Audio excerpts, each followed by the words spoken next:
Hi, Johanna here, and I just want to give you a little bit of background about what I do in my business. So, a lot of us are looking for reasons, right?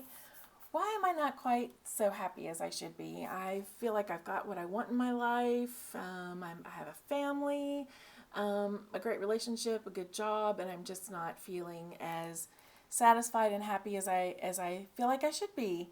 And what actually might be holding you back a little bit is something that's stuck from your childhood.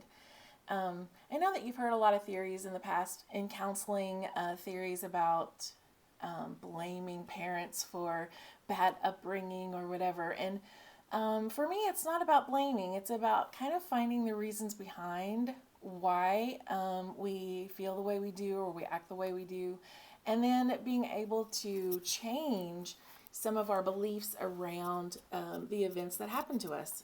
So, what scientific fact actually shows is that the brain is constantly gathering data when you're growing up as a child. And if you go through a traumatic experience, for example, if you are in a family with an alcoholic parent, and you constantly are feeling like you never know exactly what's going to happen, like walking on eggshells or never quite knowing what mood somebody's going to be in when they get home, that can put your body on high alert. And so it can it can cause actual long-term changes in your brain.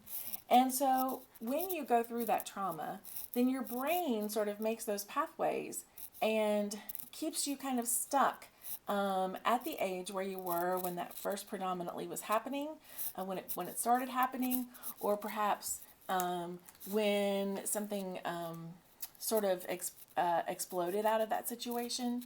And it helps to create the patterns that you have as an adult.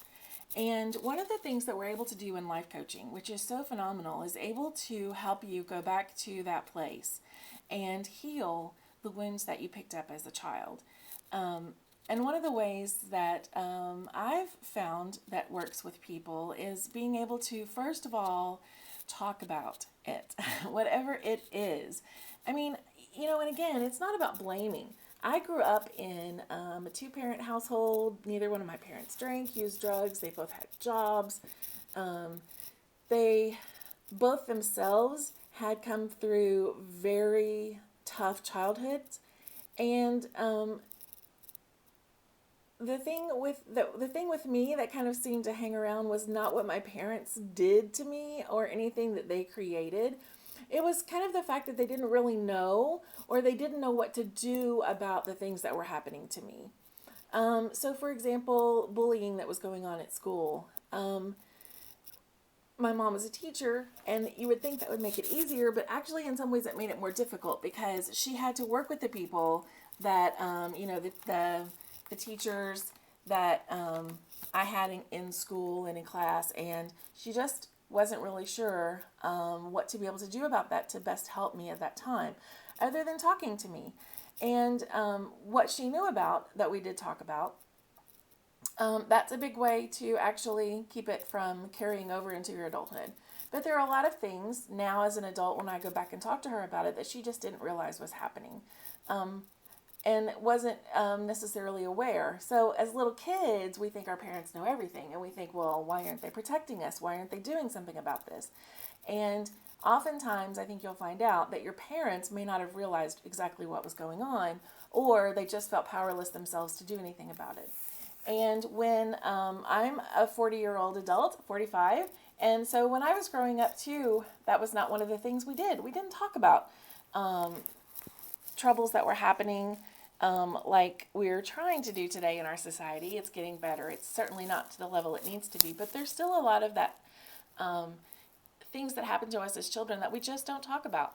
I'm not talking about big, huge, traumatic things like sexual abuse. I mean, that certainly can cause problems in later in life, especially if you've never talked about it.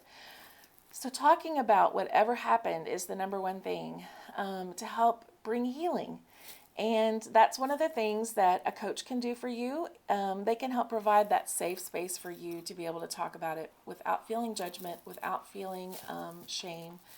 and to help you release some of those feelings of shame maybe that you have around an event from childhood.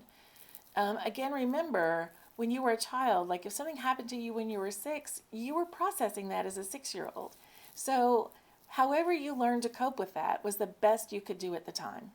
And it's just something that happens. It carries through, and being able to go back and understand that is the number one step to healing. The second thing that I found that can be really beneficial is going back and acknowledging, what was it that yourself needed? What did that child need at the age of 6 or 4 or 9 or 10 or 15? What was it that that child needed in you at that point? And through some guided imagery, we are able to go back and look at that child in that situation and say to that child what it is that you needed to hear at that time. Was it, I love you and I care about you and I hear that you're hurting and I know this is hard and this is tough. And so that's sort of a second step. After you first talk about it, and then it is going back and finding out what did you need at that, and then trying to give you that at least verbally, right? And the third step is to find the painful thoughts that are still there around that, and then for us to be able to challenge and question those painful thoughts. So, for example, one of the painful thoughts that I used to have from the bullying that I encountered in school was that I couldn't speak my mind. I needed to change myself in order for people to like me. And that simply wasn't true. And so one of the things that I'm learning, and still it's a process, it's not an overnight fix, and just one session isn't necessarily going to do it, but going through and actually finding that thought and challenging it and thinking about it. So do I actually need to change who I am in order to be successful and to be accepted in society? No, I did not need to do that. I did it, and it still didn't make some people like me. I tried my very best to be, the nicest, easygoing person I could be. Even into college, I remember specifically thinking that I'm going to change who I am. I'm going to make people like me. And the problem is that you can't control anybody else, right? You can only control yourself. And so even though I was changing myself, I was still expecting other people to react the way that I expected them to, and that wasn't the case. So I've had to learn to accept myself again, and to like myself, and to be my true self, true to myself, so that I don't feel guilty or like I'm, second guessing myself and my own personality, or shortchanging the gifts that I have and the things about me that are wonderful, just like everybody has things about them that are wonderful.